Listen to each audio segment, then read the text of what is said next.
Hello and welcome to Walker Tea Review. I'm Jason Walker, here to help you learn about teas, to discover new teas, and maybe even find your next favorite tea. Scooping out enough here. This is a Chinese black tea. I'll talk a little bit more about it in just a moment. I want to scoop out enough to cover the bottom inch to inch and a half diameter of the bottom of my 3-ounce Gaiwan, and that looks pretty good. The water's been brought to an early boil, and with a nice gooseneck kettle like this, you're able to swirl those leaves around. Make sure that every leaf gets tucked underneath the surface of the water. There's no dry leaves floating on top. And actually, I want a little bit to rest just above the rim of my lid. Just a splash more looks good. That should work. Okay. Now, while that's steeping, go ahead and introduce this tea. Talk a little about it. This is from Grand Tea. This is their Lapsang Souchong. You can get 25 grams for $5.61. Information about this tea. The product page tells that this tea is actually purchased from the people of Zhengshan Mountain, the kind of the native home of this tea. Lapsang Souchongs, you can get kind of different experiences depending on which kind of tea, how it's produced. There's a more smoky, there is which has the richer campfire, kind of piney tar type aspect. There are others that are more subtle in that smokiness, maybe even undetectable in some cases. And then more recently, it does appear that some producers of Lapsang Souchong are even transitioning towards a more higher end bud-focused black tea called Jinjunmei, but that's what we're talking about today is the Lapsang Souchong. So, talking about this tea in the dry leaf, the wet leaf, and the liquor. Getting here first into the dry leaf, and you get a smell. First off, I notice this one smells like it's going to be that richer, smokier pine tar type of characteristic. That's what I'm getting off the dry leaf here. So it's a lot of pine. There's even with this, there can be a kind of wintergreen, almost, cooling type aroma coming off of this. Scooping out a few of these leaves and looking at them. Dark bister, that's dark brown, gray-brown, almost blackish type color for the most part. Portions or leaves here, less than an inch in length for the most part, for nearly every part. You still see a little bit of pieces that are a little bit of a lighter, a little bit closer to more of a dark chocolate or a lighter brown. And I do see some pieces here that look like they are stem or vein portions of a leaf. So they are small, like I said, but they do seem to be twisted or wrapped along the length of down the length of the leaf before they were before they became smaller pieces, smaller than leaves. So, having looked at the dry leaf, I'm going to set that to the side. I'm going to get ready to pour my liquor. Angle my Gaiwan lid. Actually, had a little bit of a vacuum there, over to the side a bit. So now I've got an area, a channel for the liquor to pour through. The top becomes the area where the air gets through. Shake out those last few drops. That looks good. A few leaves went past through, but that should be okay. Set that to the side and talk a little bit about this wet leaf.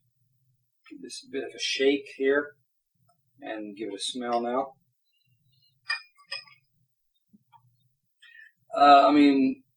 You do get a lot of the smoky, piney, pine tar kind of smell.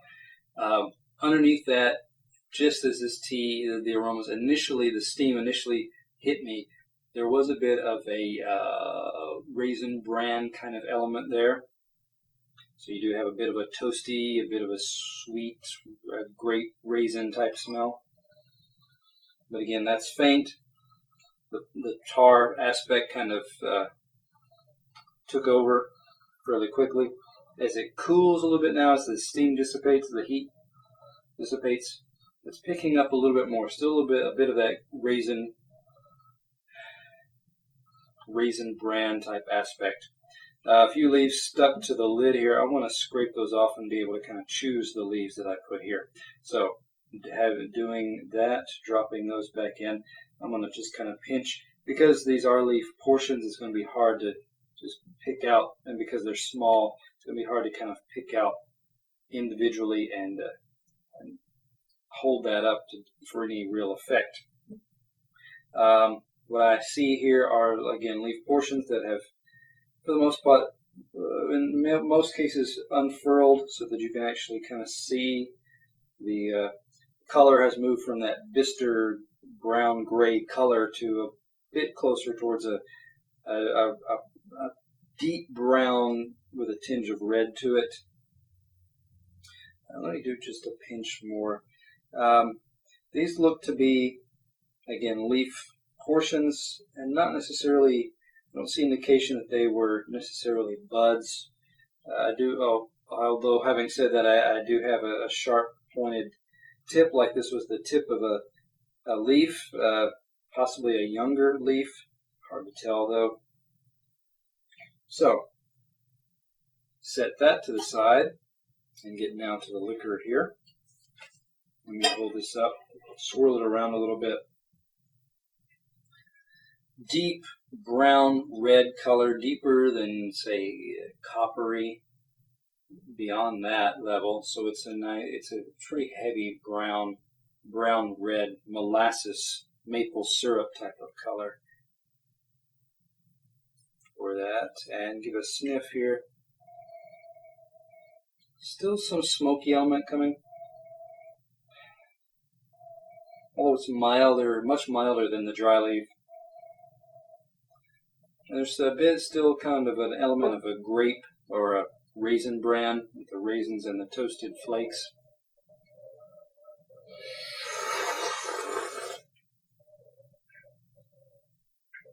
Give us another shot.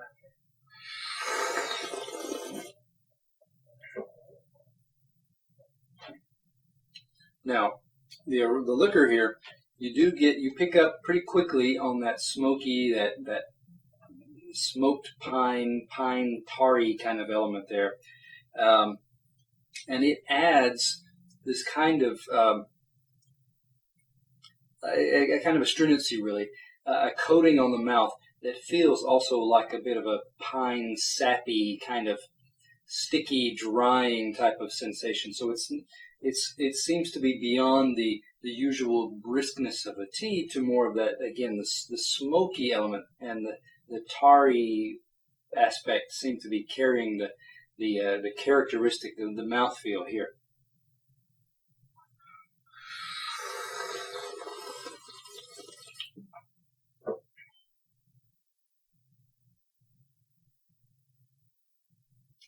The pine tar is the smoky, the pininess starting to kind of move towards the back of the tongue, curling up underneath, getting this kind of acrid type of sensation.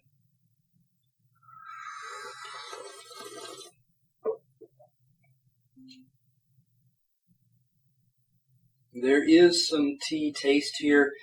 It is, to be honest, it's difficult to detect because the smoky aspects are really carrying the profile here. Aftertaste, it does have some sweetness to it. It's a reaction of the mouth to the astringent, the tarriness there. And again, it's still kind of an acrid, if I could say, if I could describe it as an acrid sweetness. There's something that's just kind of, I don't know, sharpness, bite, sharp, nearly acidic type, almost acidic-like type of bite, along with the sweetness there. Looking at this tea as a whole, if I've said it once, I've said it a dozen times. There's one characteristic here that's really just kind of dominating everything about this tea. You don't get a lot of nuance in the mouthfeel. You don't get a lot of variation, subtleties necessarily in the aromas and the aftertaste. So, looking at this tea, it's fairly uniform. I'll probably give this one. Oh, I would give this one an 88. This is again the Lapsang Souchong that is more defined and stated in its smoky aspect. So if that's what you're looking for, perhaps this is the tea for you. Come back to Walker Tea Review to find out about other teas that may be for you. Subscribe to the newsletter so the newsletter gets emailed directly into your inbox, and you can be able to watch videos like this directly from your inbox. Otherwise, or in addition, you can subscribe to the member content, where I go into more in-depth articles on talking to tea resource people, talking about locations, talking about profiles of teas and the development of the tea industry. So you can find all of those on Walker Tea Review.